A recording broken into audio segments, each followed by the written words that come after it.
The National Special Districts Association also maintains a federal grants database that your district has online access to. There's a lot going on. Two things I want to call out. June 16th, there is a webinar CSDA is hosting called Webinar Grant Writing in Today's Funding Landscape.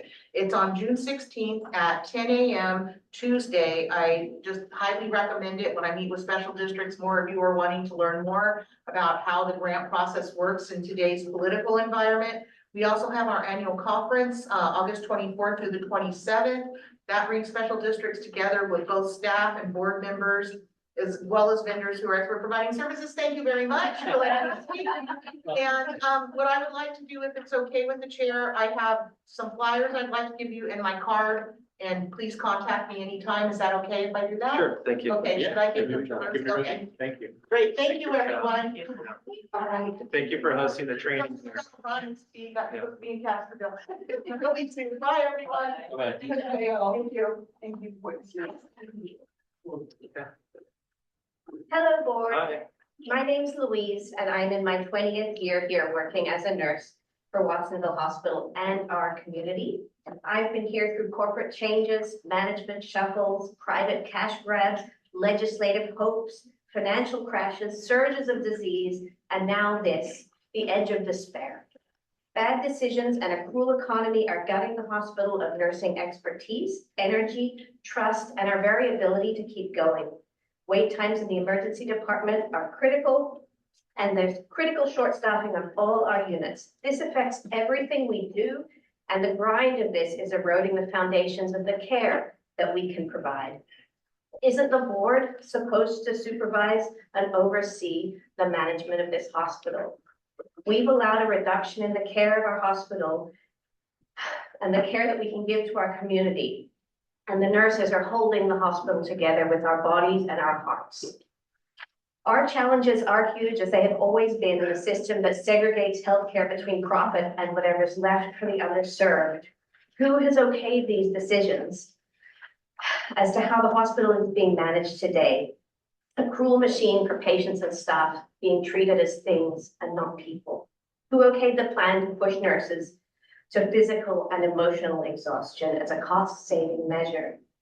Nurses are here because we don't have confidence in the current management of our hospital. And if we do receive emergency funding, we want that funding to have proper oversight so that it goes to the community and the care of our patients. Nurses have always been standing up for the health and safety of our community, and it's time to bring the hospital management team to heal so that we can heal. It's time to live up to our mission to provide the care our community deserves and expects. Please don't let this go on a day longer. Thank you. Thank you. Is there anyone else wishing to speak on this item or on items not on tonight's agenda? Good evening. My name is Roseanne Ferris. I work in critical care. We've had the opportunity as nurses to speak to many of the board members. Thank you for your time. I will be getting that paperwork and information to back what we were saying to you as soon as possible. I've been working the last few days, so I haven't got to it. I will also make the effort to get nurses to be able to speak with you. Thank you for offering to do that. I want to express that we have no room for any more short staffing. We're critically short in multiple departments all the time. And we're kind of pulling and trying to fill the holes as we go along.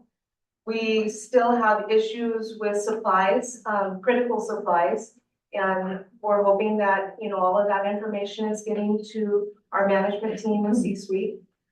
We want to say that we have no room for unit closures of any sort, and especially critical care. We saw that for a weekend. We don't want to see it again, and we want that a priority for it to not happen. And we have no room for layoffs because we are already working short. So I thank you for your time, and I look forward to continuing these conversations. And again, if there's any members of the C-suite or management team that want to talk with the nurses, we're more than willing to do so. Thank you. Thank you. Is there anyone else wishing to speak on items not on tonight's agenda? Okay, seeing none, I'll close down the public comment, and I'll move us on to the consent calendar. We have 2 items tonight. So minutes approval for our previous meeting on April 29th and our policies and our policy summary approval for May 2026. Before I open it up for public comment on the consent calendar, are there any questions from the board for staff on these items? Okay, seeing none, I'll open up to public comment for the consent calendar. Anyone wishing to speak on items 1 or 2 online? Okay, seeing no, raise hands. Anyone in person? Okay, seeing none, I'll close down the public comment and I'll bring it back to the board for any final comments and an appropriate motion. Move to pass these with no changes. Second. Thank you. Thank you, Directors Friel and Gallagher. I'll take roll on this item. Director Valley? Yes. Director Friel? Yes. Director Gallagher? Yes. Director Pimentel? Yes. Attorney. Yes, okay, we'll move on to our discussion items. Our first item is the Medical Executive Committee's report approval for May 2026. This is a report that we received in closed session. Before I open up for public comment, are there any questions from the board for staff on this item? Okay, seeing none, I'll open up for public comment on item number 3. Anyone online wishing to speak on item number 3? Okay, seeing no raised hands, anyone in person? Okay, seeing none, I'll close down the public comment and entertain an appropriate motion from the board on number 3. Move approved. Thank you. Can I get a second? Second. Thank you. Thank you, Directors Gallagher and Friel. I'll take roll on this item. Director Valley? Yes. Director Friel? Yes. Director Gallagher? Yes. Director Pimentel? Yes. And Attorney. Yes. Okay, we'll move on to item number 4. This is the leadership report. CEO Steve Gray, whenever you're ready. Just a moment.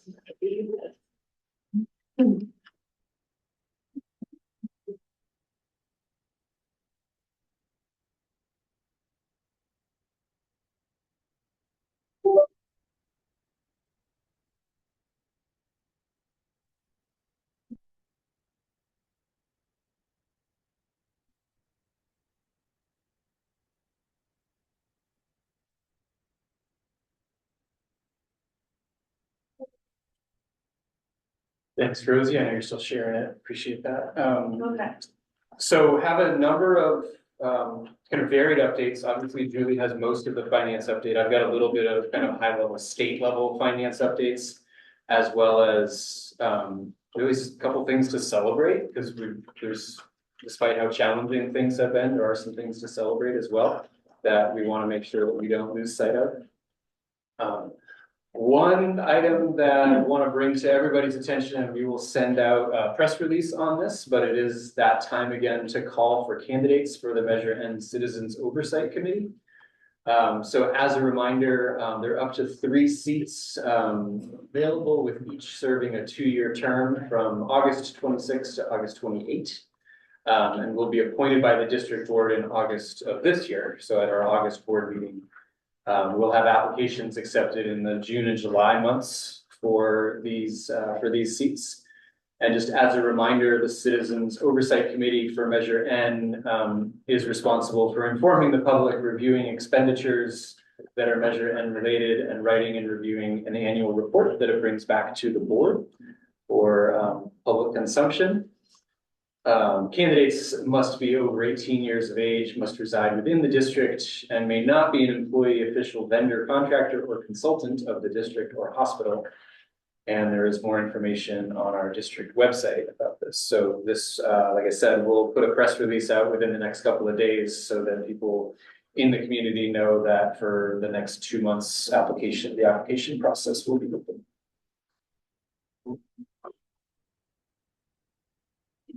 Few finance and legislative updates. So the first one, you all heard, this made a lot of news, Assembly Bill 108.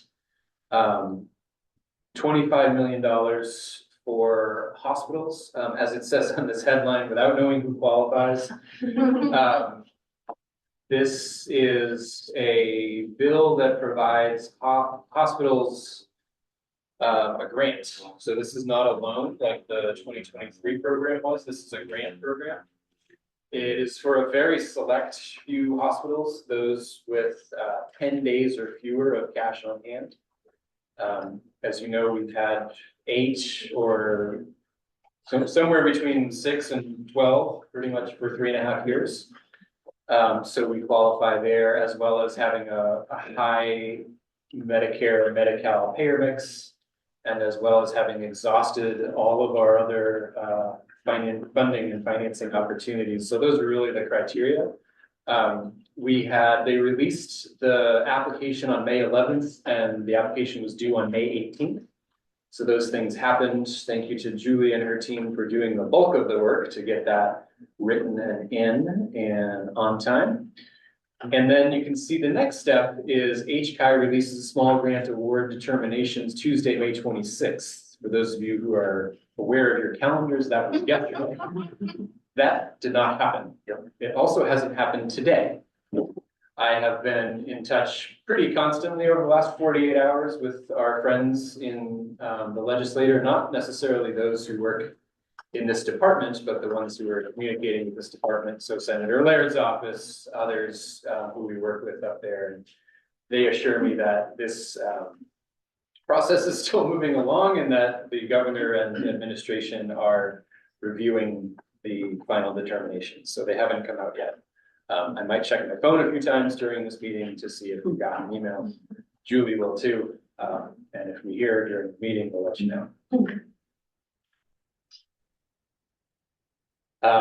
The reason for the need for that grant program is that the hospital fee program continues to be delayed. So I would imagine that any hospitals that are applying for that grant are struggling as we are with the delay in federal government payments. So the hospital fee program, as you know, is something that we have benefited from every year because it helps offset the losses that we incur for taking care of Medi-Cal patients. And program 9 normally would have been approved last summer. It has still not been approved. It has gone back and forth between the state and CMS a couple of times. The most recent iteration this spring, the state was a little bit delayed or not going as fast as some of us would have liked to get what they needed to get the information that they needed to get back to CMS. And so I want to thank publicly again our Congresswoman Zoe Lofgren, because she spearheaded a group of 36 Democrats that all signed on to a letter that she and her office wrote to hand to the governor to direct his staff to be faster, to get what they needed to get to CMS. And so they did that, and within about 48 hours, they got everything they needed to get to CMS. So as of, and Senators Padilla and Schiff were also part of that as well. And so I've sent thank you notes to all of them and talked to them. And so on May 19th, the state did submit all of the final information that they needed to submit to CMS for program 9. And so it is now with CMS to review the full application. For background, program 9, as it's been submitted by the state, has a net benefit to California hospitals of $5.9 billion, which they say is a nearly $700 million increase compared to program 8. Now, my big blue box there is we don't know specifically yet what that means for Watsonville Community Hospital. We should find that out within the next couple of weeks, probably before it gets we get the final word from CMS. But there is that possibility that it's a little bit larger for the state, at least, if it gets approved. Again, don't know what that means specifically for us. I do know that one of the increases was for critical access hospitals and for children's hospitals, which we are neither. So there's that piece, but there's also a lot about labor delivery, and maybe I'll benefit from that. So we shall see, and hopefully this will get approved again before the end of June, is what we continue to hear from our colleagues at CHA. Before I go on to patient experience and quality stuff, any questions on any of that from the board? This is more of the state side. Do we have a sense of how long the duration was for the state to get back to CMS on May 19th? Were they the 3-month period, 6-month period? And I appreciate Zoe and all our representatives' efforts to get that done. So Yeah, I think it was about 2 months, 2 or 3 months. I think they heard something back from CMS in February or March, and that was the most recent back and forth. I think there was some confusion. This is two giant bureaucracies working with each other. There, it did seem like for a while we were hearing from the state, no, we've sent them what they need. And we were hearing from CMS, they haven't sent us everything we need. So I think Zoe did a really good job of getting them together and being like, I need to figure this out. So that was, I appreciate her work there.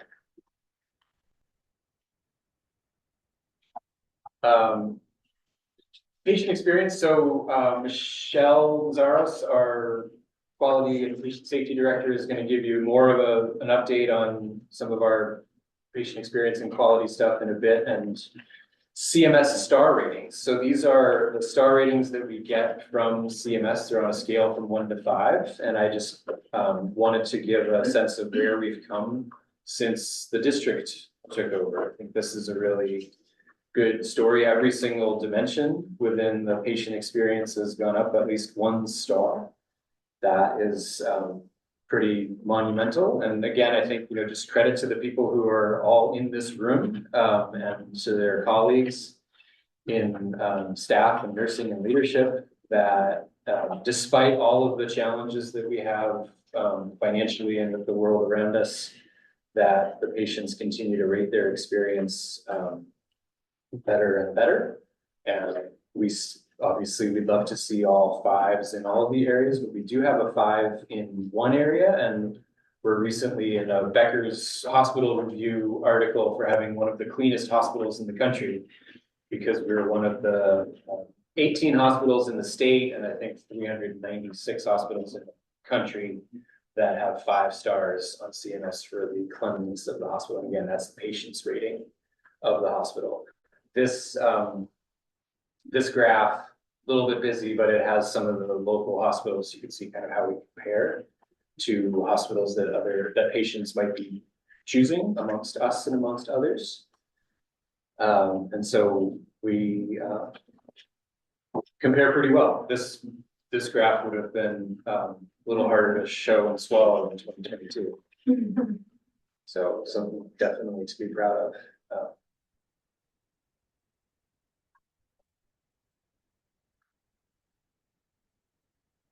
Couple of good news service updates. The hyperbaric oxygen chamber is going to be reopening that. That's been closed for quite a while with physician gaps. And so we now have 3 physicians that are going to be covering us for 5 days a week. So we'll have our first patients on Monday, and we're going to do a little kind of ribbon cutting tomorrow afternoon, should any of you want to join us for that. So we're excited about that. We've already, without even really putting the word out, just through word of mouth, we've had 6 or 8 referrals already to the program for next week. So very much looking forward to being able to take care of patients in that way again, because we are really the only real true HBO service in the county. There are some inflatable ones around that do different things, but they're not the same. For wound care that our team does. And then Measure N funded imaging construction continues on as scheduled. So the CT and the RF construction is ahead of the MRI as it has been since the beginning due to the complexity of the MRI room. The construction punch lists are happening this week for CT and RF. And then it's really licensing and occupancy from CDPH. So that can take really as much time as CDPH wants it to. We're working as diligently and as closely with them as we can to get them out here as soon as possible to do that work and make sure that they have everything that they need. And then MRI has always been a little bit behind. Right now, we're waiting on Philips to address some staffing delays. The MRI machine itself is here, and they're working on making sure that they have all the right experts here to do the installation and the construction around it. That hasn't hit the critical path just yet, but it's getting there. But we've always been ahead with CT and RF from the very beginning, so it's not unusual that those are unexpected, that that one is a little bit behind.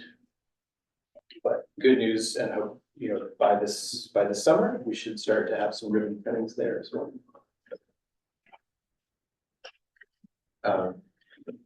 Leapfrog, this is a bit old news because this was in the papers. We got some nice press on this over the last few weeks, but we weren't able to announce it at the last board meeting, so I just thought I'd bring it up.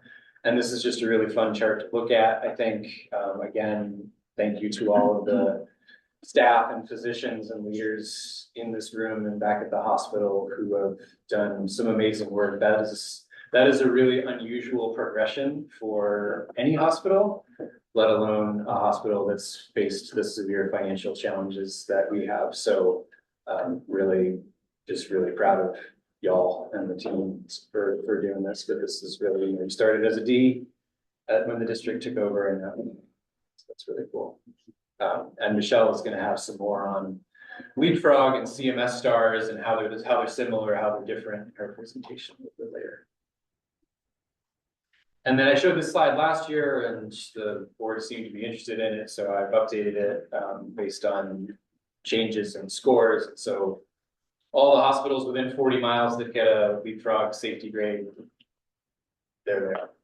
This is all on the Leapfrog website.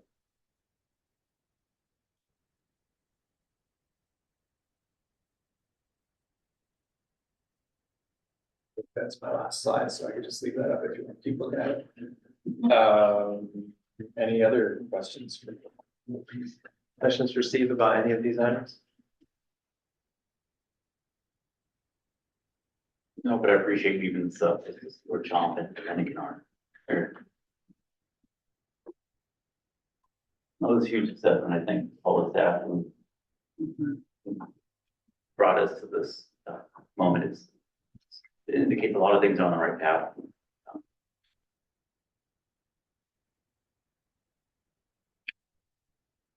The only marketing answer that I would get into about direction of our federal government, but for not for some of their actions, the lack of funding and the intentional delays, perhaps, in providing funding that should be here, just be in a completely different situation. But I appreciate the update and a lot of good news, as you said. Any other questions for Steve? Steve, I have a couple of questions about the approval for CMS is going to be available, or we expect it to be in late June For the hospital fee program? Yeah. That is what CHA continues to tell us, that they still expect CMS to finalize that by the end of June.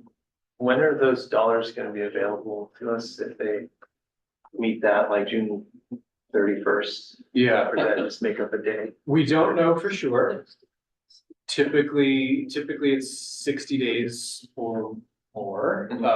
Often it gets approved in the summer, and then the first larger directed payments come in October. Okay. And we have mechanisms from a cash standpoint to work with our partners at the state to get some of that advanced once it is approved, if we need it. So, but the approval is pretty key. And in terms of delays, remind me again, how delayed is Quaff 9 right now? Like, when would we have expected our first? Right now, at this moment, it's about 11 months delayed. And the first, we had budgeted some of those dollars coming in the fourth quarter of last year. Because that would have been a normal sequence. So I think we had 4 or 5 million budgeted for the fourth quarter of last year. Which never came in, obviously, because it's still been delayed. It hasn't come forward yet. So That would have been like late October. November, December. And then the remainder coming in May of this year, something like that. Yeah, a lot of it would have come in March. Okay. And I know, we're talking about Quaff 9. And as I understand it, the state submitted the application in July of 2025, maybe like a couple of days before Big Beautiful Bill goes into place, if I remember correctly, or when did Quaff 9? Probably would have been June. No, the first submission was March. Yeah. They always submit by March 31st, so their first submission went in by March 31st of 25. Mhm. And I think it was in the June or July timeframe when they got the this submission's too big, try again.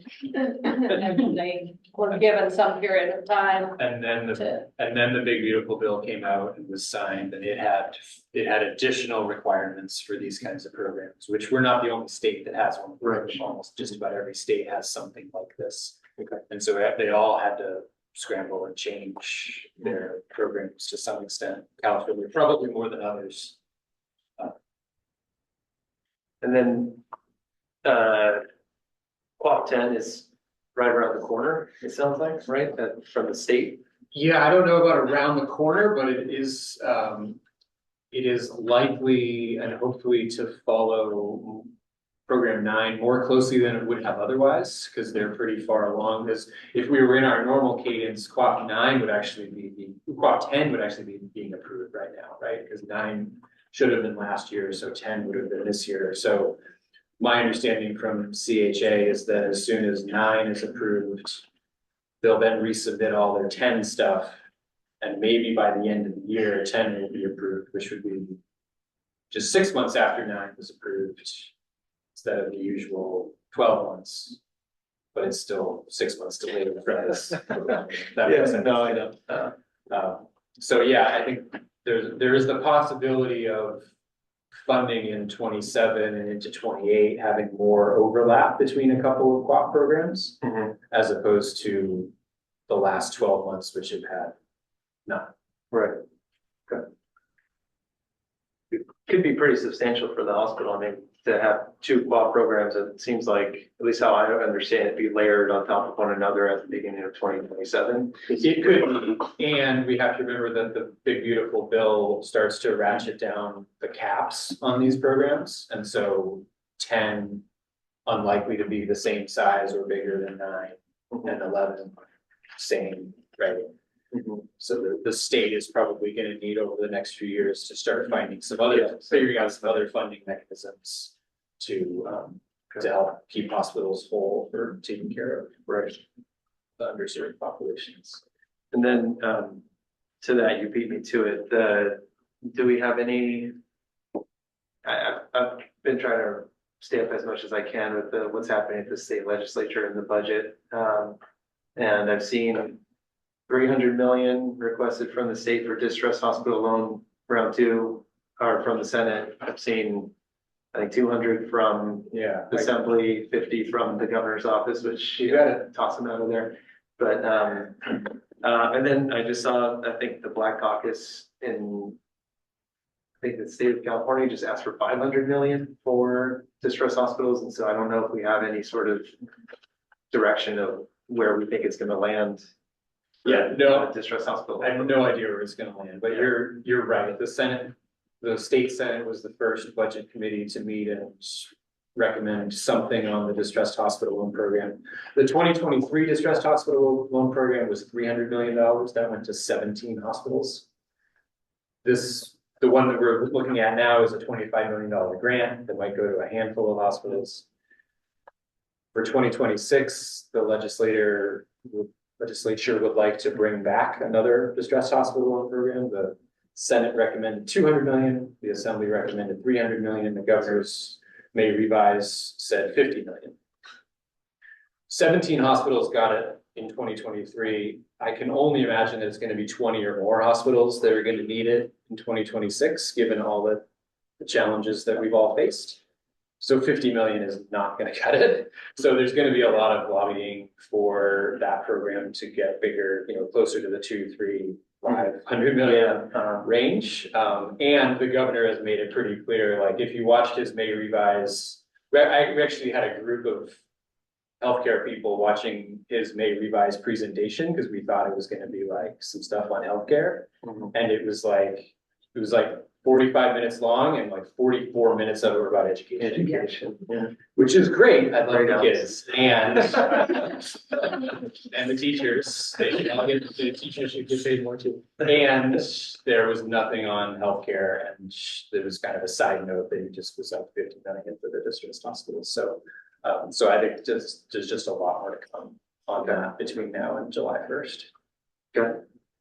Yeah, I mean, anything that we can do as a board, I know that you've been great at advocating upwards to our state partners and our you know, I don't think we have to tell them the situation here in Watsonville, and then also, you know, the other communities of which they represent as well. You know, I think there's a lot of overlap with us, Monterey County, so on and so forth, and the challenges that every healthcare provider is facing now. So thanks for the overview. Yeah.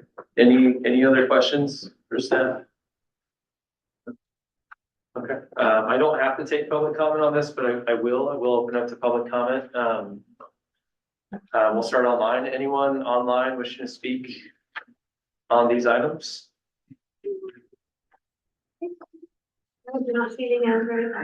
Okay, anyone in person wishing to speak on that?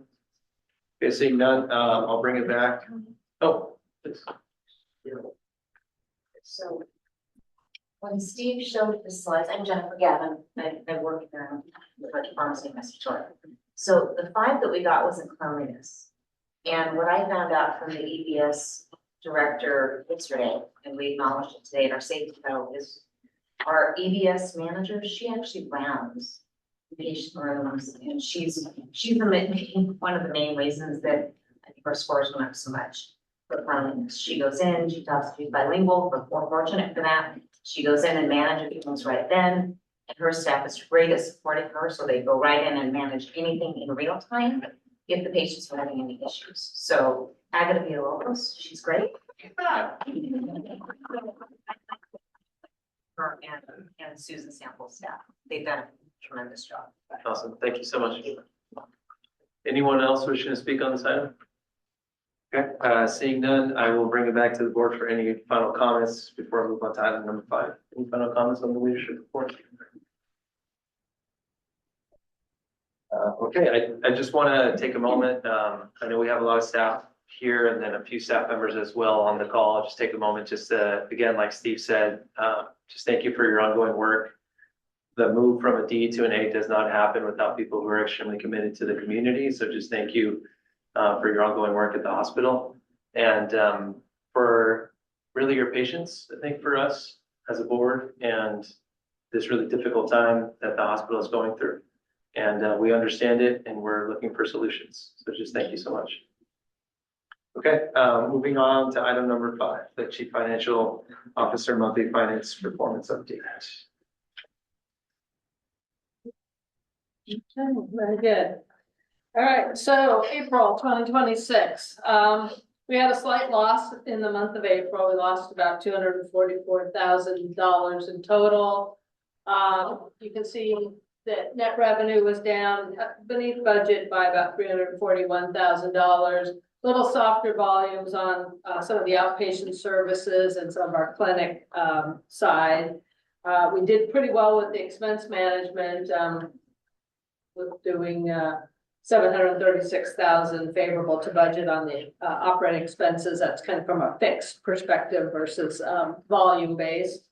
And as we've said, we don't have our QAF 9 approval yet, which is also a significant contributor to why we're below budget on the net revenue side. Nope, too far.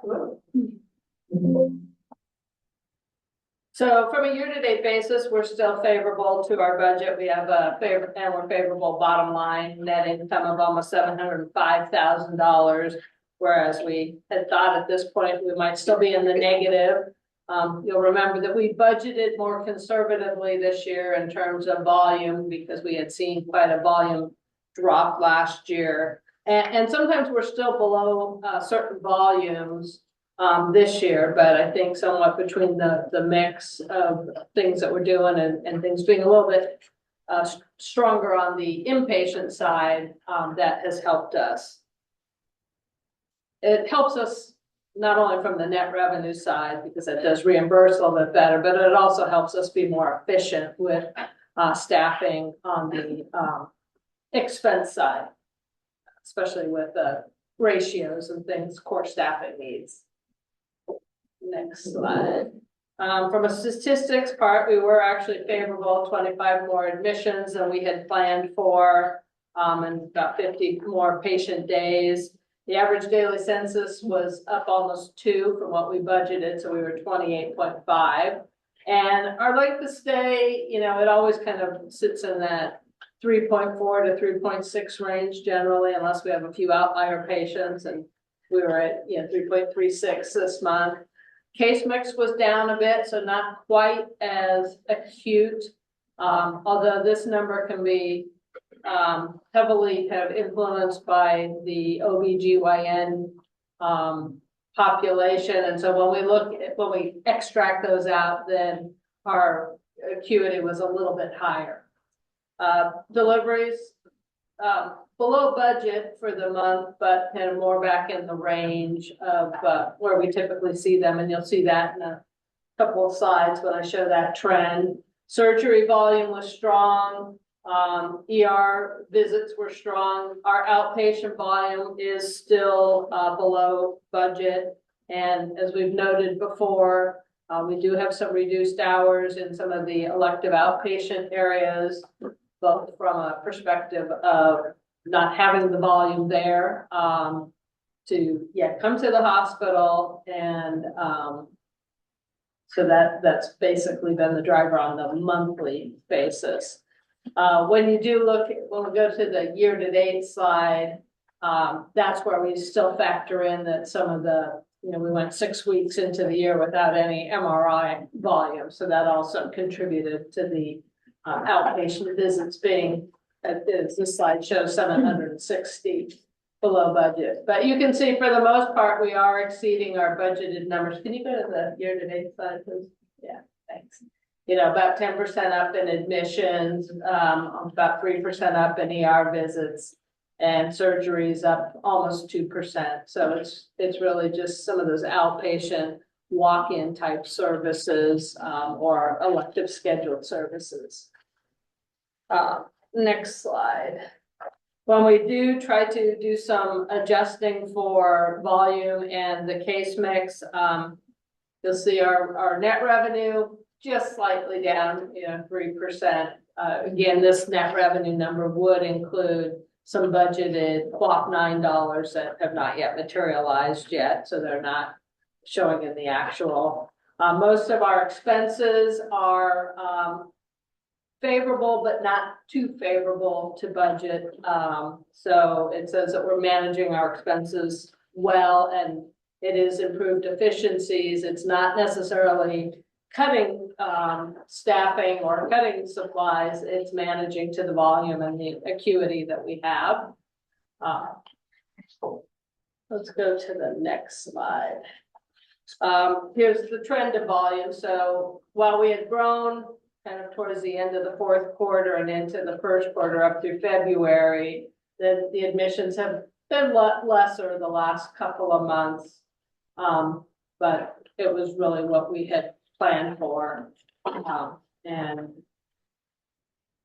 it's always a little bit challenging to tell where the seasonality is going to hit. Last year, the seasonality didn't really hit us in the summer months as much as we expected, where sometimes volumes will creep up. We are seeing a pretty busy May, so we might kind of see a reversal of the trend that we saw last year. Next slide. Deliveries. This is pretty much what we talk about every month. They kind of bounce around between mid-50s to somewhere just up to 70, but we're kind of in the low 60s right now. And the last couple of months, our ICU or our NICU admissions have been down. We had a pretty busy 4-month period there from October through February with the NICU admissions, but they have dropped back down the last couple of months. Slide. From an ER visits, it was a busy month, 92, average 92 visits per day, a little bit down from March. March was busy too. And then our conversion rate to the inpatient is pretty consistent with March. This is another one where it had kind of crept back up through the winter months, probably related to some of the winter illnesses and respiratory illnesses, but the last 2 months we've been at 6.4%. Non-ER visits, so we've talked about that they've been down all year, but they have somewhat stabilized, at least over the last few months. And we are, optimistic. We are optimistic that as we bring in our new CT and upgraded flora room and eventually our MRI, that, that will bring some new volume, and it's exciting to hear about the HBO coming back and knowing that there's already some pent-up demand there as well. From surgical case, usual suspects in the top three, so 21 OBGYNs, 20 general surgery, and 11 in the GI for inpatient, so pretty consistent with what we see each month. Next slide. On the outpatient, same top five, a little light this month in the podiatry, but the highest being our general surgery, and then OBGYN and ortho usually kind of top out the high ones. And we did 25 robot assisted cases, so that robot is getting its use, and it's continuing to have strong usage this year.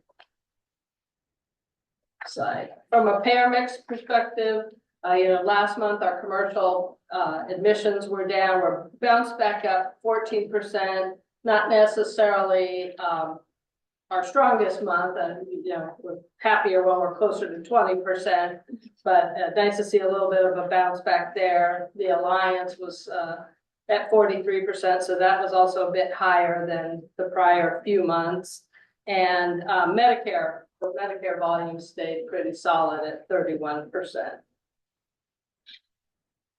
So outpatient, kind of as consistent as ever. We have seen an uptick in the managed Medi-Cal. We actually hit 50% for the combined outpatient mix, and 19.7% on the commercial, 20% in the Medicare. So still pretty consistent trends month over month. Next slide. And the new slide, and a little bit hard to read the numbers, but this is just ED. So it takes out the walk-in elective outpatient volume. And so we've got about 53% in the managed Medi-Cal, which is that blue, the big blue bar there, 20.7% on the commercial, a little higher here in your self-pay. We're at 3.8% walk-in or ED self-pay, and about 13% in the Medicare. Next slide. That's it. So I'm open for questions. Any questions for Julie on this? Report. No. Okay. Julie, thanks so much for your support, for your report. Okay, we'll move on to item number 6, and this is the Watsonville Community Hospital cooling tower number 2 rebuild. The recommendation before us is to pass a motion approving assigning authority for the chief executive officer, CFO, or executive delegate to rebuild one of our 2 cooling towers. CEO Stephen Gray, whenever you're ready. Yeah, thank you.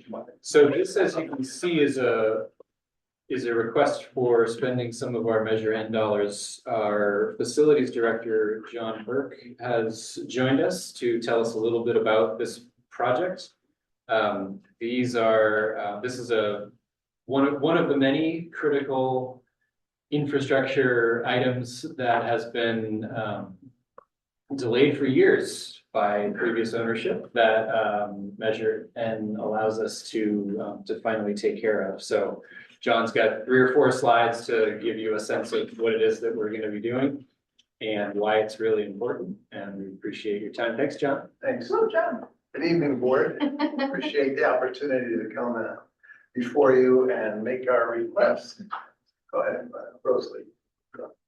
So the rebuild process, is going to affect many different things for us, and what you can expect from the actions that we are about to undertake for this renovation of the tower is definitely a significant reduction of water use. We are right now utilizing a greater number of gallons of water in the tower than we really should be.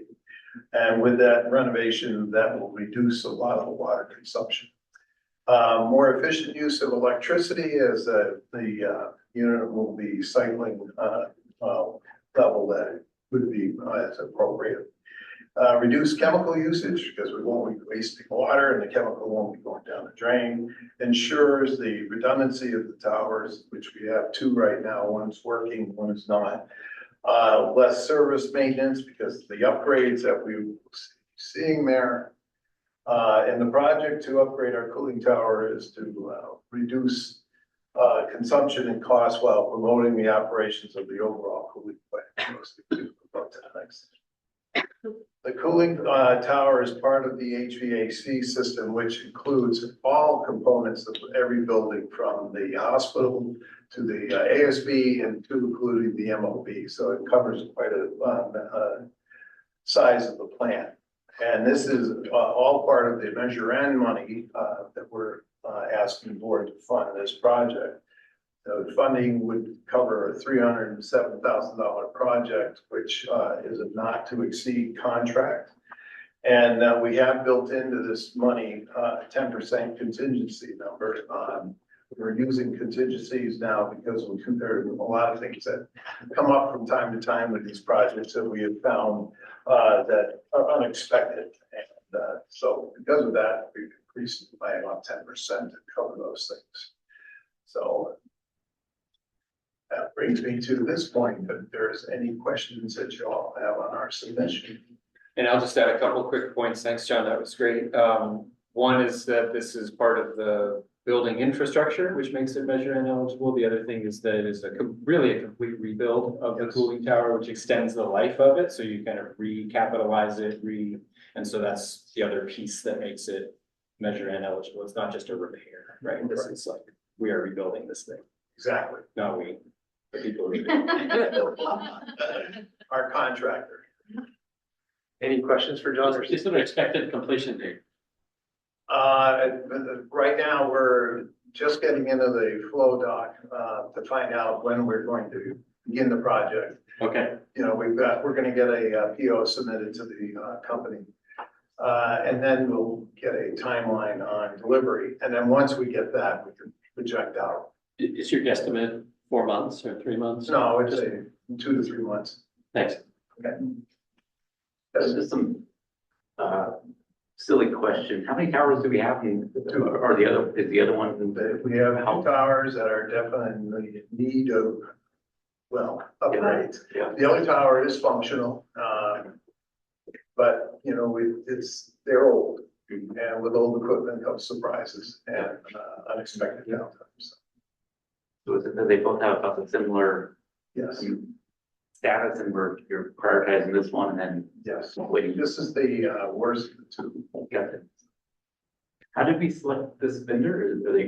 Is there a competitive market? Or are they really? Well, we put it out for bid and we got one bid. Got it. Thank you. Thank you for your work. Yeah, does anyone else have any questions for John or for Steve?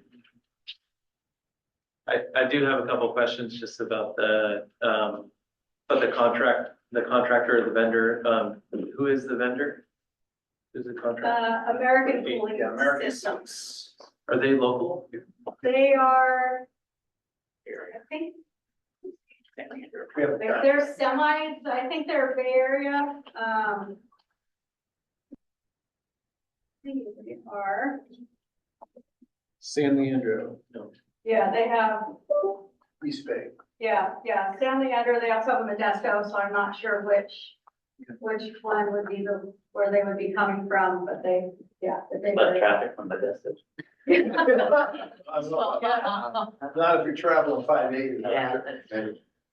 Then, John, you talked about the useful life of this. What does that mean in terms of after it being reconstructed? What's the useful life of My it? expectation would be 10 years. And the other cooling tower, number one, what's the useful life of that? What's it remaining? We've used it up, it's beyond its expected life expectancy, it's 1996, so. Wow, I was born in 92. So. I'm not gonna say that. That goes with the, with the entire. So we go- Yeah. And progressing in the right direction. John and Steve and maybe other members of staff, I mean, just in terms of the benefit to the operations, to staff, like what is this going to produce for our staff and everything? You're gonna have, where, you know, we have moments where they do go down, we're scrambling to try and restore cooling.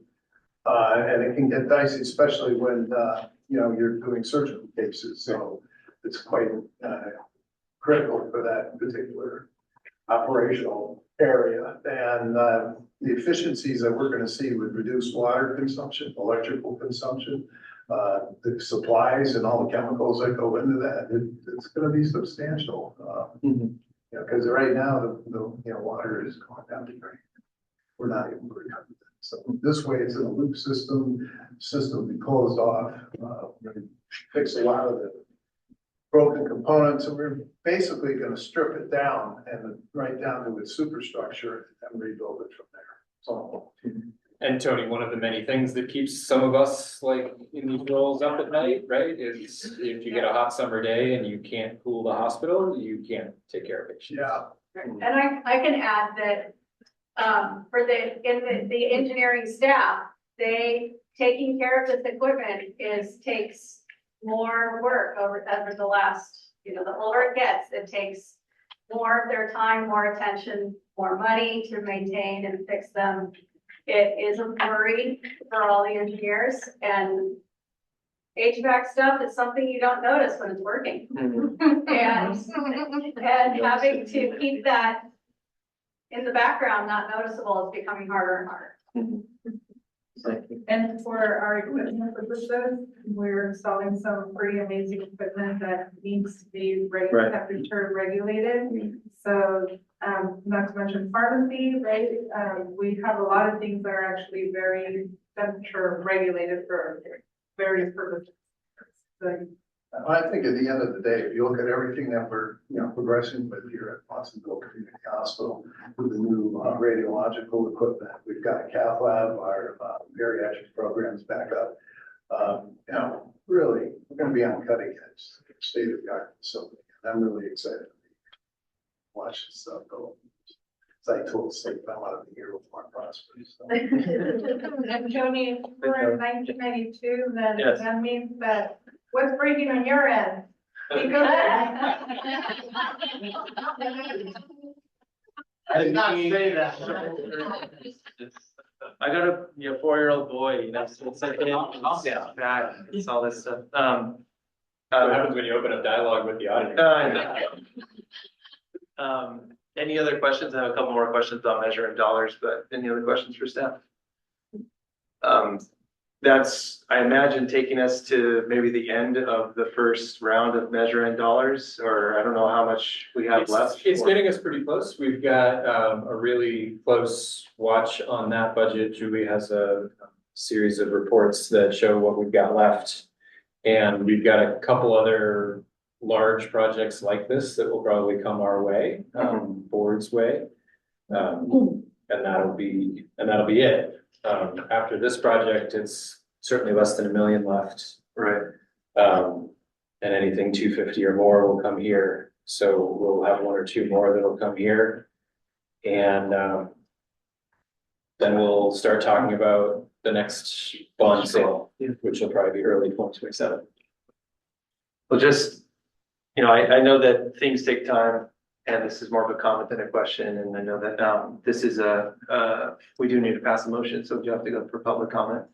But I know these things take time, but from the second that we put together Measure In back in 2024, and just to be able to go through that process, get it onto the ballot in that time, and then execute the purchase of the property and everything like that a whole year in advance, just thank you for your leadership on that. I mean, Julie, the same way. And then thank you for including staff in the process of picking the MRI, picking the CT scanner, going through this and going through our capital improvement plan, and actually taking on the projects that are going to make the biggest difference, both in efficiency and also in the day-to-day operations of the hospital. So just thanks for your work on that. And we do have to go to public comments. So if there's no other questions, I won't go to public comment. Okay, anyone online wishing to speak on item number 6. Okay, anyone in person wishing to speak on item number 6? Okay, Gentlemen, I would just like to recognize as a member of our audience, that Jessica Dixon sitting there in front, she's our controller. And she does all the really heavy lifting on the math and the financing and the getting disbursements and leading the bond oversight committee meeting. So thank you for your work on the bonds. thank you. Okay, any closing comments or bringing it back to the board, any closing comments, additional questions, and I will entertain an appropriate motion on item number 6. I'll add my first job was in 1995, so apparently you were 3. I've been involved in a lot of bond issues, and typically there's a 3-year period of time when you've got to use the proceeds, or there's some extra work you have to do beyond that. The expectation is that the proceeds are used in 3 years, and the fact that we're 2 years in and nearing the end of that, that's actually a really incredible sign. A lot of agencies have to go and request things to get that period extended. So to your point, it's layering in all the challenges we've had to be a year ahead of that 3-year timeline, and to be a year ahead with measuring, to be ahead of the timeline on many of our other financial plan metrics. It's just, there's a lot of good news here, and I'll end it there. Rants are always something, but I'm looking for a good news moment. So I'll move staff recommendation with the happy smile. I'll take it. Thank you. All right, thank you, Directors Pimentel and Bali. I'll take the roll on this item. Director Bali? Yes. Director Friel? Yes. Director Gallagher? Yes. Director Pimentel? Yes. And Chair Needham? Yes, thank you. We'll move on to item number 7. Thank you, John, for the presentation. This is the Watsonville Community Hospital Quality Report for May 2025. Michelle, whenever you're ready. Hi. Good to see you. Sure. I'm a bit of a control freak. Get it over. Just give me one moment to finish setting it up.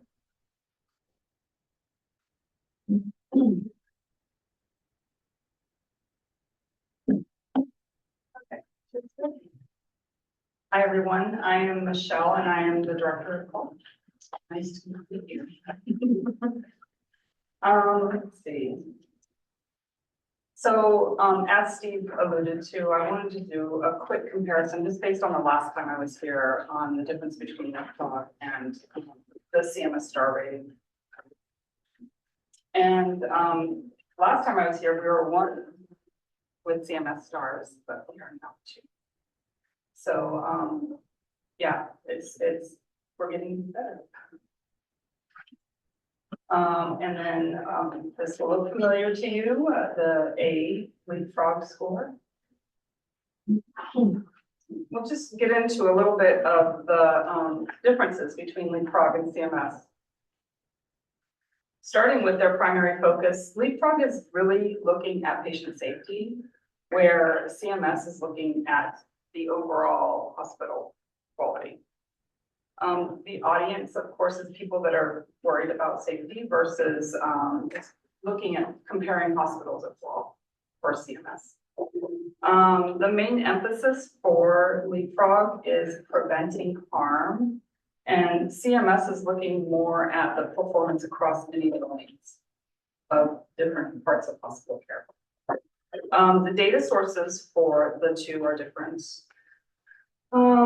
Leapfrog has some CMS data that we look at, so we do a lot of reporting to CMS, and that information is automatically uploaded with our permission. And we also, for Leapfrog, fill out a survey, give them lots of information. For CMS, it's all claims based and based on information that we're giving them. And Leapfrog is voluntary, where CMS is not necessarily voluntary.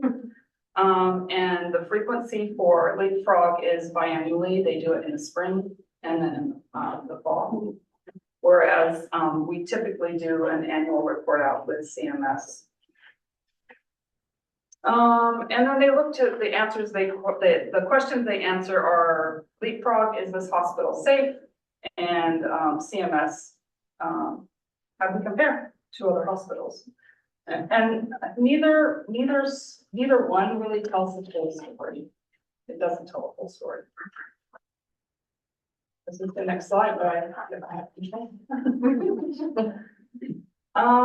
So when we look at, the two, CMS tends to move a little more slowly. The data that they're looking at spans longer times.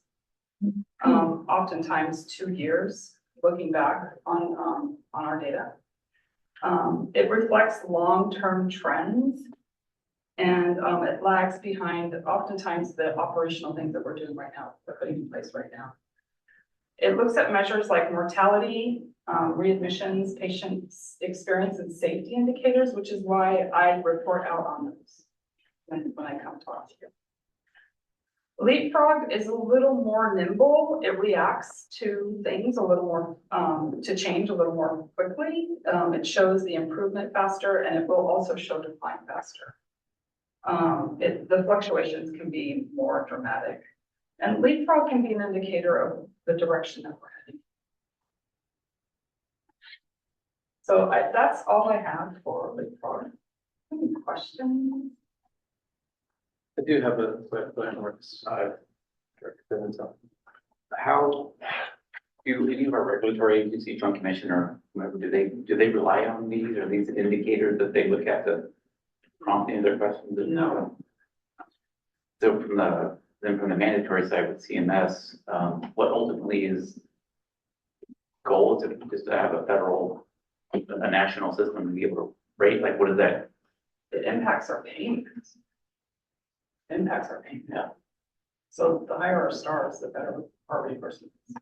And now if our stars are low, at certain points, if we can get dinged, they'll take. Thank you.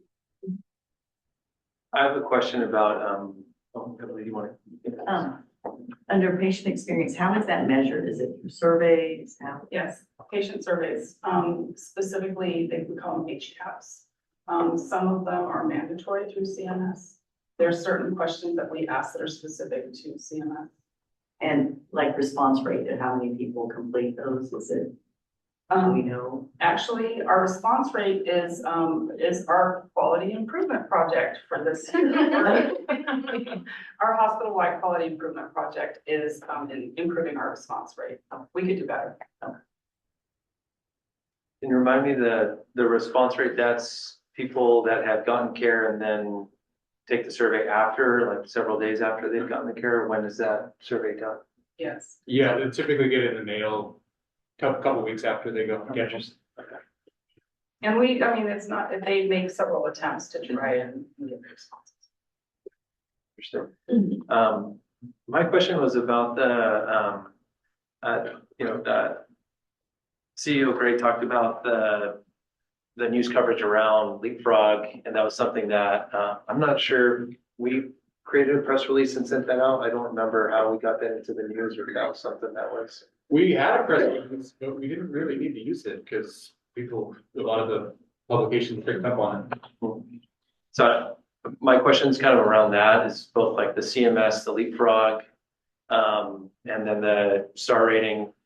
I don't know if you have for the board, for us to understand how patients use that in the patient experience. Like if someone, does someone use Leapfrog or the CMS star rating as a determinant factor of like, I'm going to go get a surgery here rather than over here because of this? Or how does that help us, I guess, in terms of the rating? Exactly what it does. So they can look at Leapfrog and see that we have an A rating compared to the other hospitals around us that don't.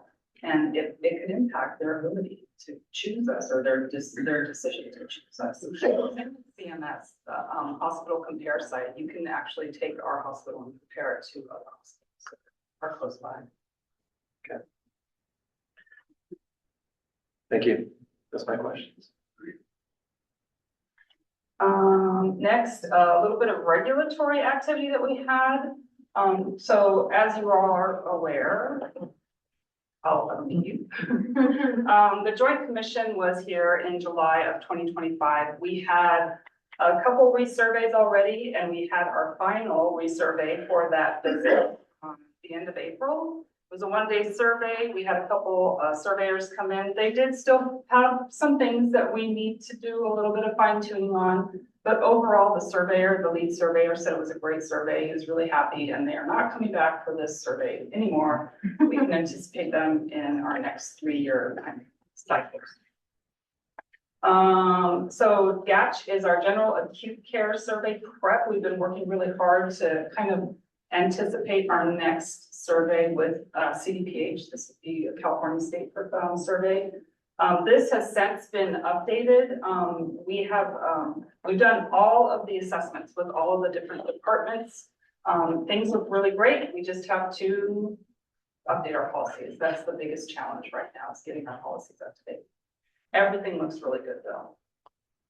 And then CDPH, I'm working really closely with Nellie and John facilities to make sure that we have all of the information that we need in order to submit the application for the equipment that's going in. We do have to submit another application with CAB, this Central Application Branch is what it stands for, and with CDPH. So they have 100 days that they can take to evaluate our application, and then they send that application to our local district office to determine whether or not they need to come on site and do inspection. So we have a little bit of a waiting for some approvals to come through CDPH.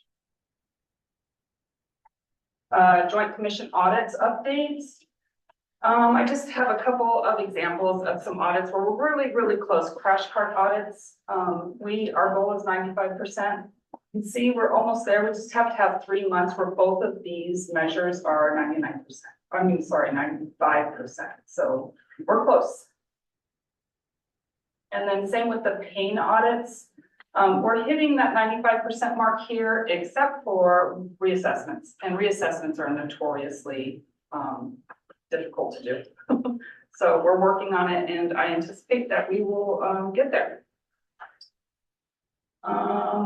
We have finished 5 audits, which feels really good. Just because we finished the audits doesn't mean we're done looking at these processes. We will do random audits going in and making sure that we are making the cardboard boxes are where they are supposed to be and not where they're not supposed to be.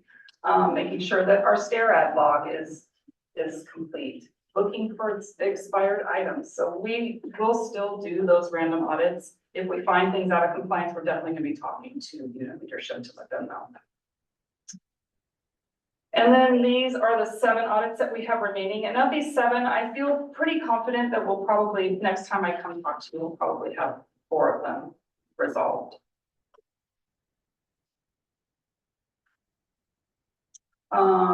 Legislative work there, as you recall, there was some legislative work catch up that we had to get done.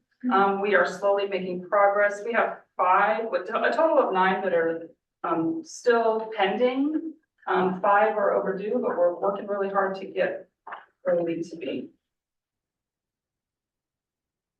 For employee health, I wanted to take time to kind of talk about workplace violence. So we experience it, right? Clinicians experience workplace violence. A lot of times it's because patients are ill. You know, they can't control that. And sometimes it's because of family members that are frustrated. And all of those things are very true. And it's not something that's normal that you should be experiencing in the workplace. So I am very passionate about it because I've worked bedside. I've experienced it. It's not fun. And you can still have compassion for the patient and keep track of what's happening with the violence and trying to see what you can. There's not anything sometimes that you can do to control it, but it's good to keep track of it. This represents what we've done so far year to date, each month. We've had a total of 15 incidents that have happened. Of those 15, 9 are reportable. The overall number of incidents is in blue. The reportable incidents are in orange. So reportable means that we have to give this information to Cal OSHA. they ask us to report this to them.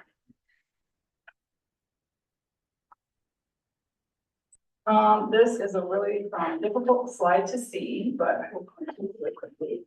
So this up here is by units, and this is by incident type. If you look here at the ED is our number one place where violence can happen. And followed closely, not closely, but followed by the Wound Treatment Center. I believe they have 3 incidents so far, and then 3 East has a couple as well. The incident types, we have, the largest would be physical attacks. That can be patients pushing, kicking, you know, they're confused, they don't understand what's happening. So we've had 6 of those that have happened. We've had attacks with weapons, and weapons could be, I use this as an example today because it's true. We've actually had somebody had a credit card thrown at them.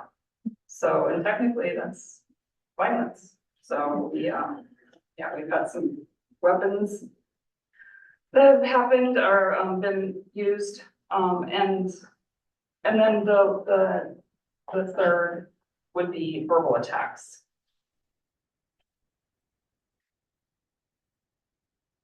So studies show, and I've experienced, that it's normalized in healthcare, having these kind of experiences.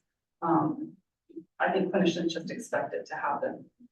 And they believe that nothing's gonna change, so they don't really report it. There's a fear of retaliation sometimes if it's employee on employee workplace violence. A lot of times we're busy. You know, it's hard for a nurse on the floor to take the time to actually put that information into an incident report. And it's cumbersome, you know, using time to do that, it feels cumbersome as well. But we at Watsonville Community Hospital have taken some action.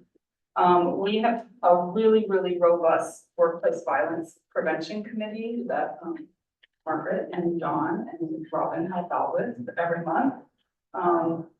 We have had, last month we had a workplace violence assessment with our liability insurance beta. We still are waiting for the results of that, but it was really good to have somebody come on site and kind of be an expert and tell us, well, we're anticipating they're going to tell us what we can improve. We have simplified that reporting, the incident reporting. We don't have as many fields that are mandatory, and we've also made it easier for leadership to kind of put the verge in, the incident report in, on behalf of the employee. We can continue to improve, I think, by educating and encouraging people to report, saying it's not okay to experience that. And just working closely with the Workplace Violence Prevention Committee to kind of create a policy for what's our response going to be when people do experience violence. All right. Healthcare acquired conditions. So this is a really, really busy slide. I think I'm gonna have to prove that for next time. But what we have here is reportable incidents versus non-reportable. So the track and trend incidents are in blue, and then the reportable incidents are in orange. We've just had a C. diff infection and a surgical site infection that were reportable through NHSN. And the other ones are fall and skin related, and we're tracking and trending those.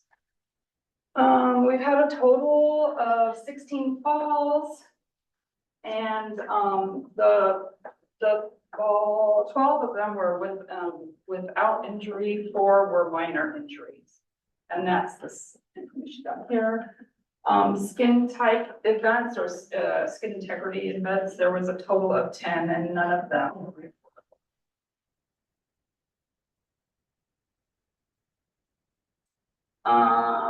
This is looking at falls and skin integrity at a little bit of a deeper level. So of the 16 falls that have happened, 9 of them have happened on the 3rd floor. And when we look at the skin integrity events, 7 of those 10 have also happened on the 3rd floor. And when I spoke to unit leadership, it's probably related to staffing challenges that we've had.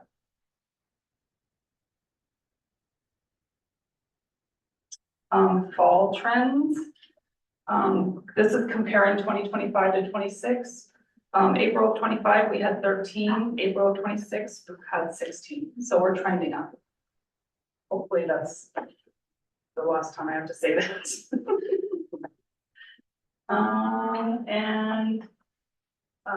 This is the trending of the reportable healthcare acquired conditions year over year. We're still doing pretty good with our reportables. Sepsis and stroke. So normally I present in data from HQIP. I can't do that this time. It'll be next quarter because it just wasn't updated anyways to kind of bring that same information back to you.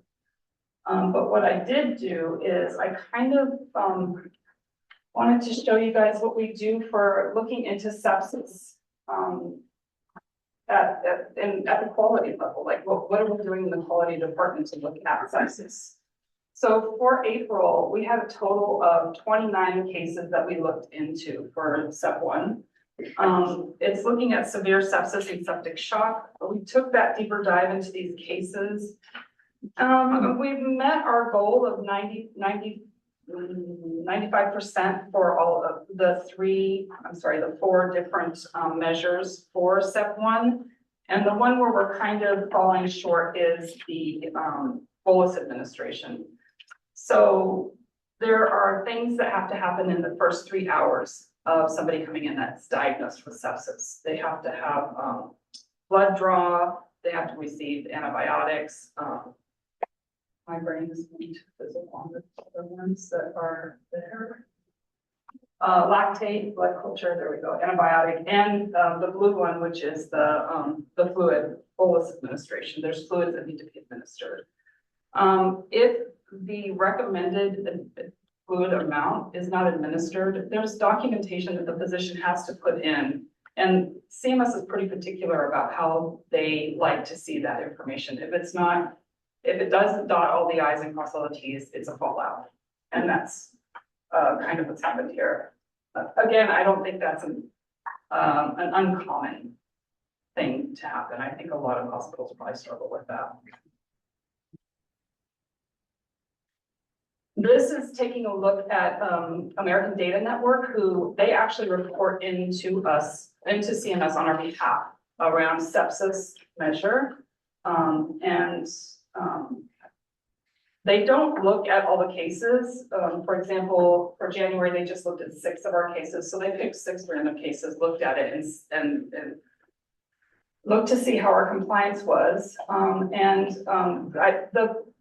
The information here is the same as it is with our data here, that where we fall out with ADN is with the fluid administration. Stroke. Again, stroke is another measure that we look at, CMS looks at, but we take a deeper dive into what's actually happening in the hospital. And we looked at a total for April of 36 charts. So our goal for door to CT read, our hospital goal is less than 20 minutes. And we are not meeting that goal right now. We're at about 45 minutes. So again, this is a really busy slide. The yellow is our door to CT. This information down here is from our teleneuro specialist. Basically, data showing how quickly we are saying, okay, this person might be having a stroke, and we need to call our teleneuro specialist to get on the phone or get on the computer and do their assessment, and then how quickly from that activation the assessment's actually complete. So we are a little bit outside of the arrival to activation time. The goal is 10 minutes, we're at about 11. And then activation to assessment time is, I think the goal is, 12 and we're at 17.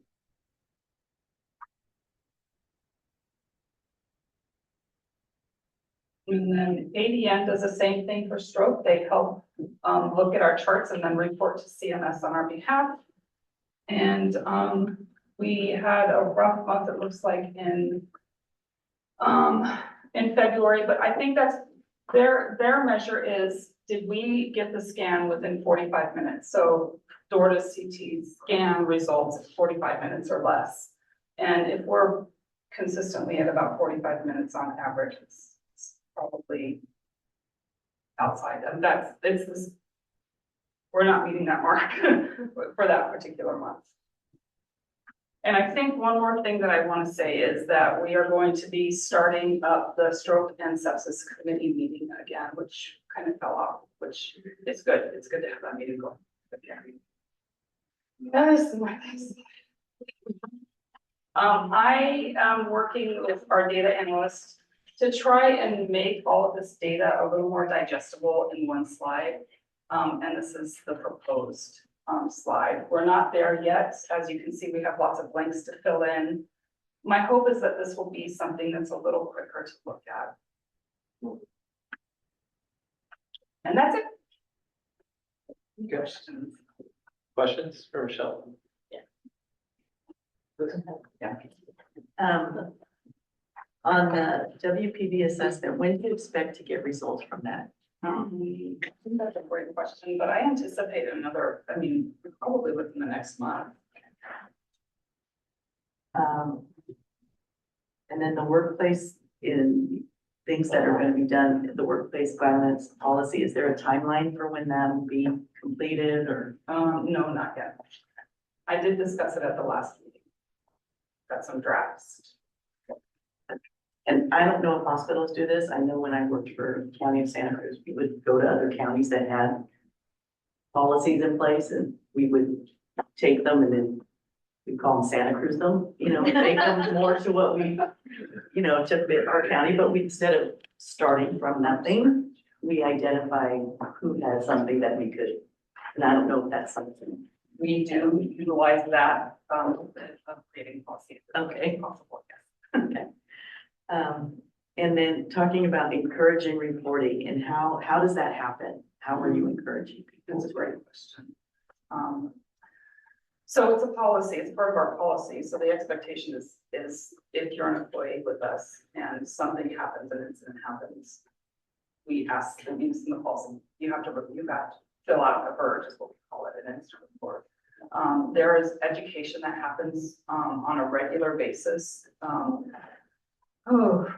We have at new hire orientation, they definitely get that. I think verge is probably a regular.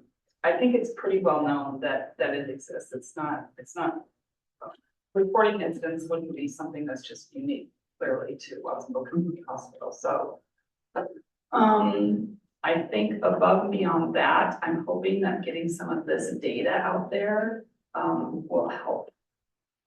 If I'm hoping. All right, got it. No, I love it.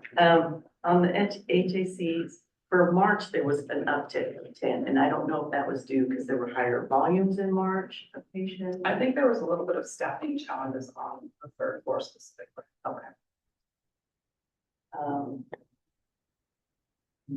For the dashboard, who would be the audience for that? This dashboard? The dashboard that you were showing, that you're working on. Oh, it's not there. Yeah. You guys for sure, hospital leadership. I think anybody that wants to look at that data. I'm just wondering, would it be on like an internet, if you have like an internal thing online for people, like staff wanted to see it, how would they access? Oh, the intranet? Yeah. Yeah, I wouldn't be opposed to it being out there at all. Yeah. I think the more information we can make digestible and put out there, the better off we are.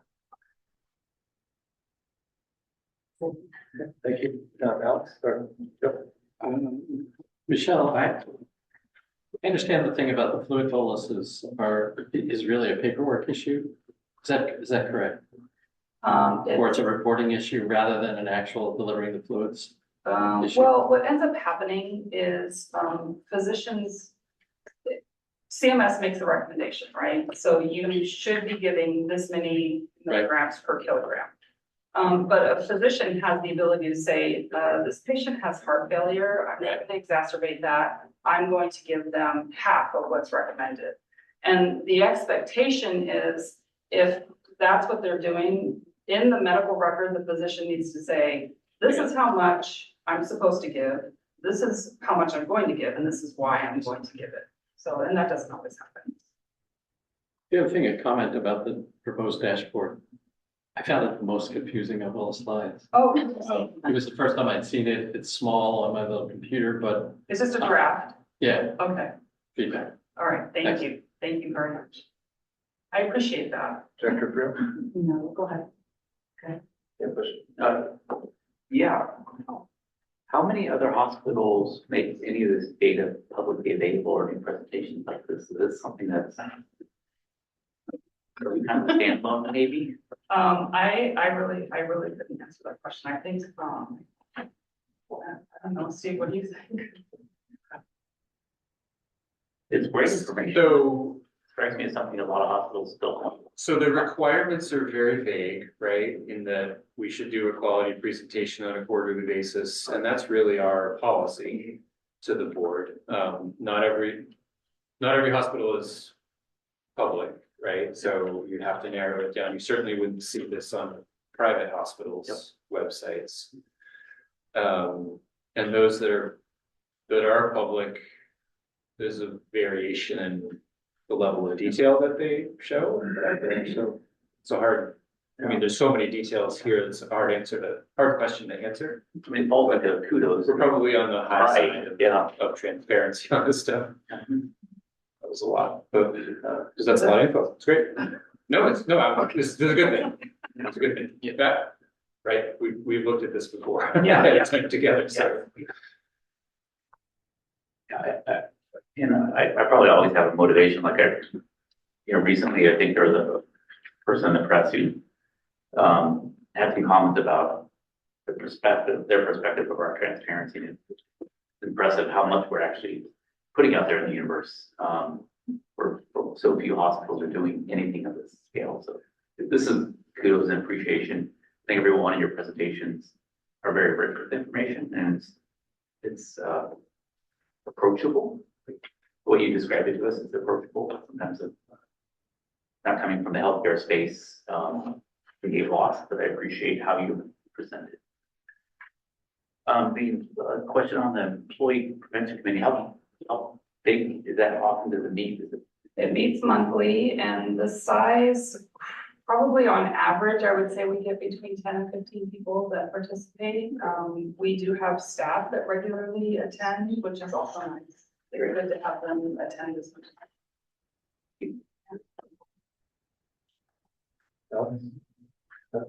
I have a couple of questions. First off, I wanted to go back to the star rating. We got a 5.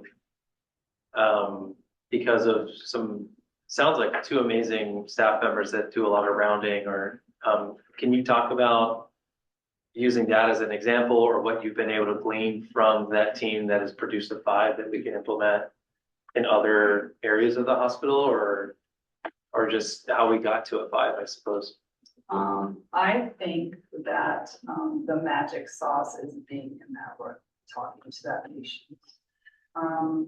I think that slowing down and just taking the time to ask them how things are going. Mm-hmm. That star rating, the 5 was for cleanliness, right? If I remember Yes. correctly. Yeah, Just, it's an HCAHPS, that's actually one of Right. those surveys. That's our patients saying that we. what are they doing differently that other, I guess, areas were not, I guess, in terms of just in a way to use them as an example of what can we learn from them and the improvements that they've made in their little slice of the hospital? I think it's really hard to make a comparison like that. I think that, I'm taking a bigger step back. Again, I just think it's being in that room and talking to that patient and making sure that they understand their medications, that they understand when they're leaving, what they need to watch out for, who do they call, and do they follow up with their physician? Making sure that when physicians walk in the room, that they're telling them what the plan is. So there's lots of things that we're looking to try and work on, where, we want to, I don't know if you've been into a patient room and seen the patient whiteboard. We're actually gonna take that template and change that template to make it a little easier to read. And, we're gonna be doing some meaningful rounding with leadership, having our leadership do rounding with patients and just go in and talk to them. Maybe have some focus areas that we talk about. For example, we noticed that there's an increase in falls on the 3rd floor, and I walk into a patient's room that's the patient's wearing yellow gown, yellow socks. What, I'm gonna ask that patient, do you know why you're in that yellow gown? To make sure that they know that that we care, we want to make sure that they're safe. Thank you, Michelle. I have a couple more questions. This is for my own knowledge.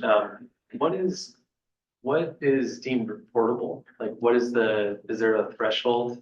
For the workplace violence? Yeah, what's reportable? What has to be reported out to Cal OSHA, what does not? I just wanted to know what the difference was between not actual, but. Well, I think like Incidents. the physical attacks clearly need to be reported. And it doesn't, they don't ask, does the patient have dementia? Is the patient confused? They don't ask those questions. It's just, was the person struck? So, that type of incident is gonna be reported. If somebody, like I said, throws a credit card in anger at somebody, that's not okay. If they feel threatened by a verbal thing that was said to them, that's reported. I mean, it's not cut and dry. It is, it's very specifically outlined in the Cal OSHA list of, not to be totally inclusive, but a long list of the type of things. So verbally calling someone a name might not be, but threatening them physically would be, right? So there's. Or if you're in fear, like you perceive fear of what that person. So if they perceive something, but it's not reportable according to Cal OSHA, then that's an incident, and then the other is, I'm just trying to understand the district. Okay, understood. And we look at all of everything that's reported. I want to be looking. And then for the workplace violence, the prevention committee, I think Director Pimentel asked how big and kind of the makeup of the committee. Can you talk more about like what you discuss in the committee? And I don't want to get too into it, but in terms of like we're looking at like past incidents and then how do we prevent that? Or is it like, can we bring in services for staff, or what does that what do those conversations look like?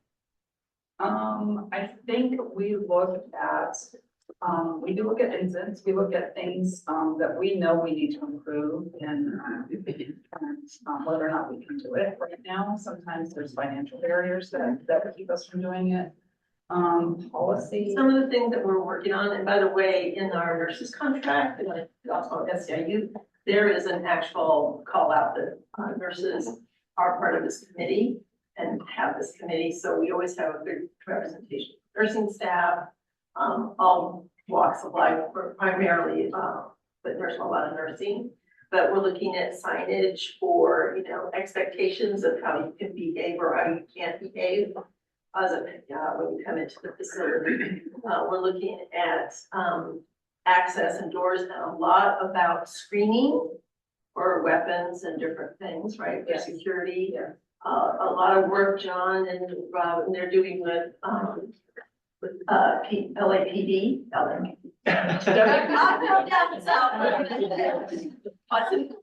You're very I'm close. just thinking about, we have a whole list of items. Yeah.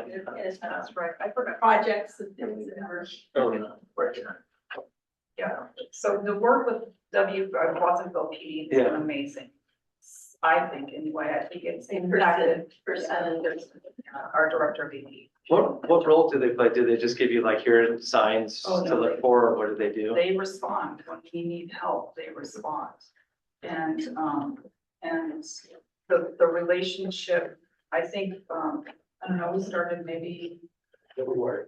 Yeah, I was February. gonna say, I mean, this year. And we had a meeting with them. I believe there was an incident that happened. I can't remember the details of why we initially did the meeting. Mhm. And during that meeting, we made the recommendation that we do a quarterly meeting with them. And we've had 2 meetings so far, and it's been amazing. The relationship with them has helped. The ED has definitely noticed a different level of response and proactive, willing to proactively be there. I know that Kirsten has contacted them for situations when she feels like, I think something's gonna happen here. Can you guys just be here and ready to support us? And they responded.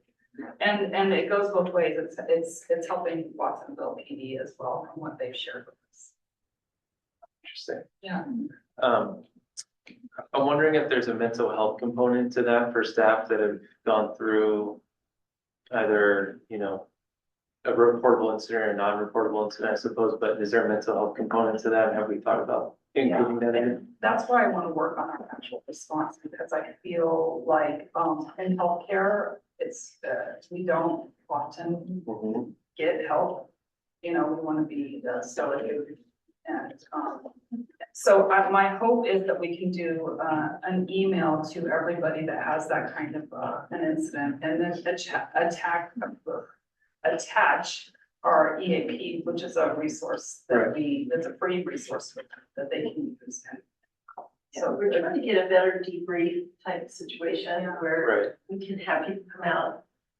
We do have an EAP employee assistance program, but they're not really local, like it takes a while, but they can do it virtually. So we're still working on the best scenario because, you know, we've had certainly some traumatic experiences. Yeah. Yeah, that follow-up and the healing after something like that's extremely important, so, thank you for looking into that. And then, back to your goal for this year, the survey responses. So what is that? So that goes out like a week after the patient comes in, and if we have a address for them, right? I would assume, or how does that? Right now. So patients are discharged. Not every patient that's discharged gets a survey there. It's random selection. Okay. And one of the things that I hope to do when we start this leadership rounding is to give patients a heads up that you might get one of these surveys, and we ask that you fill them out. And just let them know that we look at the information and we try to do better. We get a weekly comments email that's just amazing. It's really enlightening and sweet. So anyway, that email or mail, snail mail, or I think they do texting as well. Will go out to the patients, and it's progressive. Maybe they start with the text and then move to the email if we have that, and then the last attempt would be sending them something. Okay, interesting.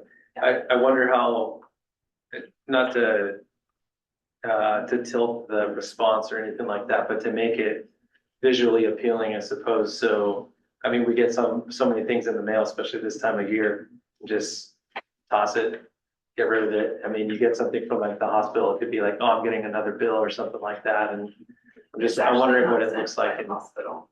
It's sent by Press Ganey, who administers that survey for us on our behalf. Understood. So it goes, yeah, it's not something that. Do we have control over what it looks like or what the? Nope. No. CMS is very specific about the rules around it. Okay. Yeah, we can't change the wording, we can't change what it looks like. Well, I think what we can impact is awareness, though. Yeah. And another way that we're gonna try and impact that through that improvement, that process improvement that we're doing, is by getting discharge information and a discharge packet going. And Press Amy has like flyers that we can kind of personalize and give those to patients as they're leaving. Then I think my last question is probably what Director Pimentel was concerned about was the time door to CT read for stroke patients. Yeah. I'm wondering what our strategy is, if we talked about what the strategy is to cut down on that time, because it's a pretty big difference from, the industry standard as opposed to what we're providing. That's part of what the stroke and sepsis committee. Absolutely. Thank you. Any other questions, Michelle? Okay, thank you. Yeah. Thank you. Michelle. Thanks for letting me come chair. Yeah, it's awesome. Okay, okay, we'll move on to item number 8. This is the California Department of Health Access and Information, also known as HCI Small Grant Program report.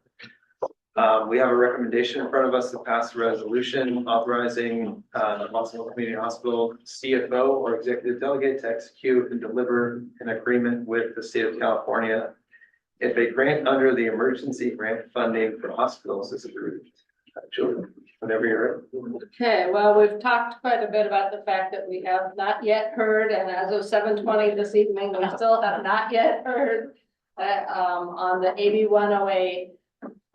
There's not a lot known about what the receiving process is once a grant is approved. But based on what we saw in the application process, they referenced an agreement based on what we did during the distressed hospital loan. We did sign an agreement with HCI and the California Healthcare Authority to accept money. So we wanted to be proactive here, and we did hope we would be also knowing whether we were approved or not. But we are just proactively asking for authorization that once we hear that, and assuming that there's an approval of some dollars, that we would be authorized to sign that agreement and accept those dollars. Any questions on this item? You have to go to public comment. The other question I have is the XXXXX. Is there a way to, we get $2 million that we say to them, well, thanks for not, almost. Is there a way to say not to exceed $25 million or is there a way to qualify this rather than leaving the dollar? Well, the whole grant amount is, 25 million for all the hospitals, so it's not going to exceed 25 million. I mean. If we got more than 25, would you not want to? Yes, questions. Yeah, I mean, at this point, you guys will be the first ones to hear that we've got anything, as soon as we get that word. Again, we don't know exactly what they're gonna ask of us, since this is not something that we have to pay back. But we're pretty sure there'll be some sort of agreement that says, you're attesting to the things you told us during the application process, and your plan to use this money is, as you described, and perhaps there'll be some sort of reporting quarterly or at the end of this kind of emergency period where we talk about how we use the funds. Maybe a question for Allison regarding we're being asked to approve the resolution as it's submitted. The resolution in section 1, as Member Gallagher mentioned, has just an XXX. Is there anything we should qualify in our approval of this resolution, or are you satisfactory that we can approve this resolution and that's just the staff administration to fill in the amount once we know what it is? I think the staff can fill in the amount once you know what it is. As long as you just, clarify that that's what you're approving. You're delegating the authority of the staff to do that. I do want to say that we have not yet received like a sample resolution from them. So we took the one from the distressed hospital loan, thanks to Rosie, and basically said, this is what we think it's going to say. If it's dramatically different than this, we will need to bring it back to you. We don't expect it to be, but again, we're just trying to be proactive and be ready. So this exact document will not be routed. It will be when we have the dollar amount and maybe some additional language, and let the test go back. So we'll be on a hold until we know. Any other questions for Julie or Steve? Is the current draft document, does it tie us in any way, or would it be better for us to just authorize you to sign the document that comes our way from? I mean, we believe the document will say something very similar to this. I think if it said something drastically different that we weren't expecting, we would definitely want you to see it again and have that opportunity to comment. Even if we needed to have an emergency board meeting. Got it. Because the thing is, getting the money is like time is of the essence, and at this point, we don't know exactly when this approval is gonna come, we don't know exactly how quickly they will be dispersing funds, but we will wanna be turning it around Right. to expedite that disbursement of funds. Any other questions for Julie or Steph? I do have a question. I'll save it for when we come back for public comment though. Okay, anyone wishing to speak on on item number 8, online, please raise your hand. Okay, seeing no raised hands, anyone in person wishing to speak on this item? Okay, seeing none, I'll close down the public comment, bring it back to the board for an appropriate motion, and I will ask my question, I guess now, for the motion. We asked for $16 million. How confident are we that we're gonna get somewhere close to that, or seems like there's a handful of hospitals that are applying for, I would imagine, a lion's share of the funding, just like we are, at this time. Given how quickly the whole process was put together and there hasn't been a lot of information that's even been shared about how many hospitals applied. As that one article had mentioned, they sent the 25 million, not knowing how many hospitals would actually be eligible to meet the criteria. 2 of the criteria were pretty, less than 10 days cash on hand, more than 50% government payers. The 3rd criteria, which talked about all the efforts that you've taken, all the efforts that maybe you've exhausted. So it was a narrative write-up that's a bit more subjective. Oh, interesting. They have not talked about how they might weight those responses, whether they just plan to, how many of our hospitals meet the eligibility criteria, just, split it 5 ways. We kind of hope not. Yeah. But, we do expect that there's a number of hospitals that are going to be applying for it. As you mentioned, they're probably going to apply for ask for as much as I think they need, knowing that, the likelihood of getting everything you ask for is pretty, hard to predict when there's only $25 million. It's kind of hard to count on it. So we just decided to, go for what we felt that we could justify, and we certainly know we could use it because we could use the whole 25. Right, yeah. I think that everyone could, even well-off hospitals, say, I'll take the money. You're gonna give me free money from the government? Yeah, I'll take it. Just kind of a piggyback question to that, Julie. I don't know, if I gave you $16 million tonight, like how would you guys think about using that? I'm sure there's a ton of different needs, but how would we use that? Yeah. And they asked us that, and that's. I actually. There's a plan for that. Yeah, part of the requirements was to put together a 12-week operating budget, of how you would use that money. And as you all know, we have a extremely large backlog of accounts payable, and some of those vendors,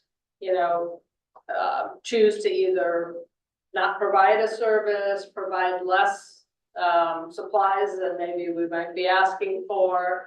So, it's definitely a working capital grant. The challenging part of it is really knowing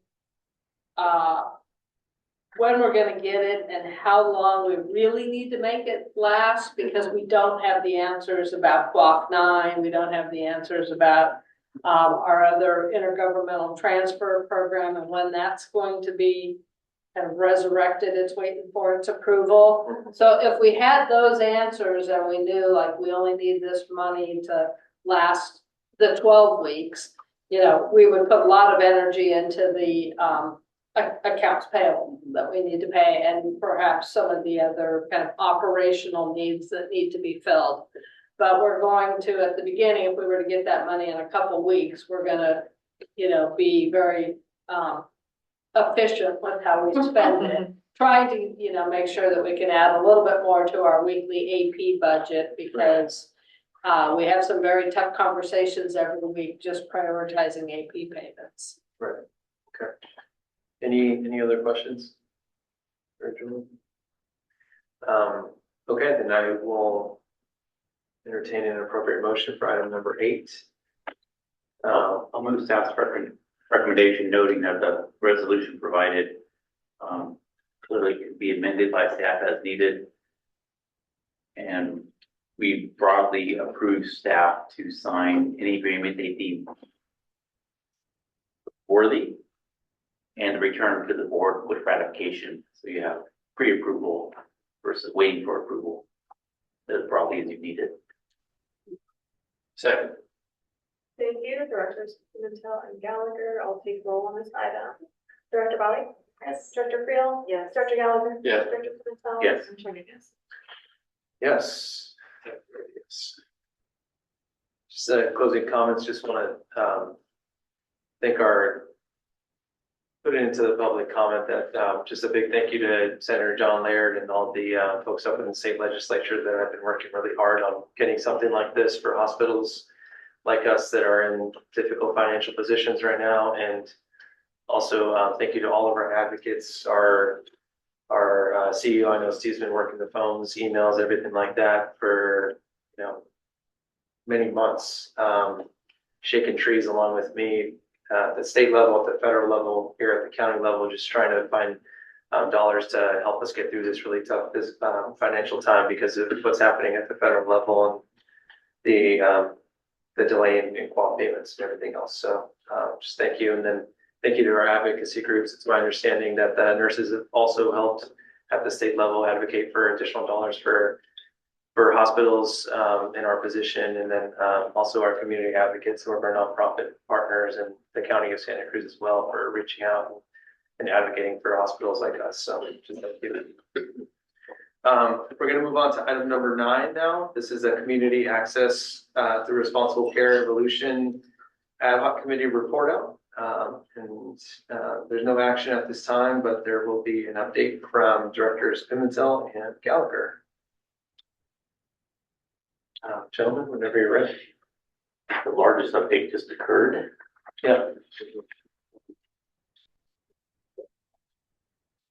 I would certainly defer to Boardman Gallagher, who's taking the lead on many of these initiatives. There's somewhere you might want to start, Joe, with the overview. Let's skip back through an overview of the timeline. It was February at the end of the meeting. Marcus and I put our heads together after the meeting to say first steps. That led to a presentation with the County Board of Supervisors. At that point, the money was, rumor of that money was circulating within the county, and they backed off saying we'd be happy to reconsider, but that was our first set of things. And then a consideration for a strategic partner or a strategic consultant to help us with issues that are somewhat longstanding in terms of issues in the OR, the design and construction of the operating room and a number of other issues led us through a series of people to talk to a firm that we're sort of close to recommending to the board. In order to raise funds for that, separate from the current availability through the hospital, it's led to some discussions with Santa Cruz Community Foundation, Watsonville Hospital Foundation, and other potential funders, so that this is not a drag on the current state of our funding. That's sort of a thumbnail sketch of what I think we've done in the last couple of months. So for me, it's been interesting to meet lots of people I've heard about and get a sense of them. One of the most hopeful things was that each of the supervisors had a very strong interest, county supervisors had a very strong interest in helping us. That was really quite a remarkable thing. And it's also the first time for me to have met Susan True and sort of get a sense of what it is that the Santa Cruz Community Foundation does and can do, and then considerably more contact with June than I've had in the last 3 years with regard to the Watsonville Hospital Foundation. So that's my sense of it. Marcus, anything you'd like to add? Oh, that's great recap. I'd say it's been interesting to find as we're meeting with various partners, how few of them appreciate the 5-year financial plan that we took on and how we hit many of those milestones early. For some of those agencies are still living year to year with hope, and we actually built a 5-year financial plan that they were unaware of. So it's been helpful to just assure people that, we started with a plan in mind and we're actually ahead of schedule, which is triggering the need for us to do some more work to develop our next 5-year plan. So that's just been an interesting moment, repeated over itself. And, I just want to know, I appreciate our CEO, Steve and Julie. It's I don't know how to correctly phrase it, but it's always coming from appreciation. Your jobs are overwhelming to a degree that I'm unable to comprehend, and I've felt overwhelmed in my career many times. But what I'm seeing that both of you shoulder is beyond what our expectations were. So these processes can always feel messy, and so I've just always appreciated how collaborative you've approached this, even though everything is so tense and we feel like we're trying to move cautiously but also move quickly. That's a hard balance. So I just appreciate all your support and direction in June from the foundation perspective, just being able to take your brain. I think Joe and I aren't designed to be great fundraisers as humans, but we can be given a script and go out and do things. So I just appreciate your support, and everybody here, as the chair mentioned, in the other item that we've seen and heard that we're getting the word out there. And I think there's still a lot more work to be done. Sorry, I'm feeling that was a rant, or just an extension of gratitude, maybe not a rant. A kind rant. Kind rant, yeah. There's one more thing I'd add, that we have had roughly weekly meetings, Marcus and I, with Steve and Julie, having to do the analysis of various services online. We were in and supported the decision to consolidate the 3rd floor into one unit. So I need to sort of take responsibility over. And I was involved and voted in favor of it.